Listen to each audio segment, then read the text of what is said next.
When you're looking to actually find a way to consistently make money long term, you might want to invest in some good old index funds. After all, it's gotta be better than whatever you were doing before, which is probably just YOLOing risky options you saw on Wall Street Bets.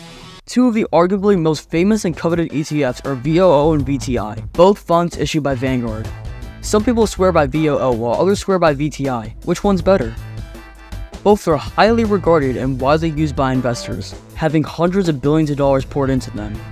VOO tracks the S&P 500, which is the 500 largest US stocks, while VTI tracks the crisp US Total Market Index, which is, well, the total US market.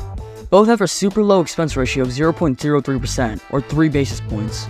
Both are quite similar. Since both indexes are market cap weighted, VOO consists of around 80% of VTI. The remaining 20% of VTI is small and mid caps. Small and mid caps have historically outperformed large caps, but at the cost of being more volatile. This is known as the size factor premium. This makes complete sense, since smaller stocks are less known and their true value hasn't been realized yet. There's a larger gap between its intrinsic value and the market value. However, this is precisely why they're more volatile, since they are not as established as large caps. Both VOO and VTI can serve as excellent core holdings in your investment portfolio. Picking between the two funds is not a life and death decision.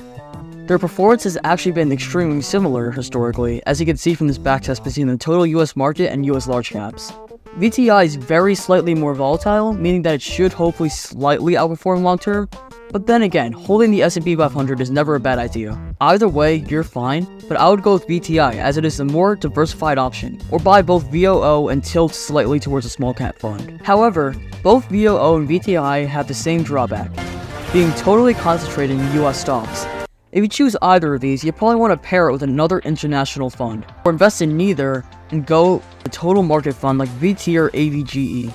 That's it for today's video. I hope you found this video informative or at least entertaining. Please like, comment, and subscribe to boost this video in the cruel YouTube algorithm. There's some free stocks for you in the description and pinned comments, and as always, I wish you all great portfolios and I'll see you in the next one.